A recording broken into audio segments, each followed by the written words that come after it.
विरारच्या नारंगी फाटा इथून एक खळबळजनक बातमी समोर आलेली आहे।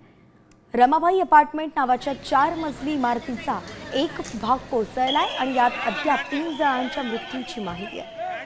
इमारतीत 20 ते 25 जण अजूनही अडकल्याची शक्यता वर्तवली जाते। दरम्यान सध्या घटनास्थळी एनडीआरएफची टीम आणि वसई विरार शहर महापालिकेची अग्निशमन दलाची टीम रेस्क्यूचं काम करते।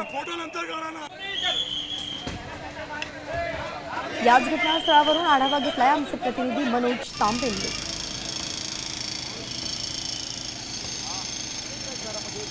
अतिधोकादायक इमारतींचा मुद्दा एरणीवर असतानाच आता विरार पूर्वेकडील रमाबाई अपार्टमेंट या इमारतीचा स्लॅब जो आहे तो कोसळताना आपल्याला पाहायला मिळतोय। एकंदरीत चौथ्या मजल्यापासून ते पूर्ण तळमजल्यापर्यंत हा पूर्णतः भाग कोसळलेला आहे आणि या इमारतीमध्ये 5 ते 6 कुटुंब राहत असल्याची माहिती जी आहे ती समोर आलेली आहे।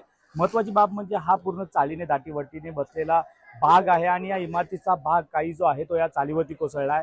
आतापर्यंत या ठिकाणी पोलीस प्रशासन आहेत, एनडीआरएफची टीम आहेत, अग्निशमन दलाचे जवान आहेत, या ठिकाणी रेस्क्यू करण्याचे काम करत आहेत। मात्र एकत्र पाहिलं तर काही मिनिटांपूर्वी या ठिकाणी 2 जखमींना या ठिकाणून रेस्क्यू करण्यात आलेला आहे आणि उपचारासाठी बाजूच्या रुग्णालयामध्ये दाखल करण्यात आलेला आहे।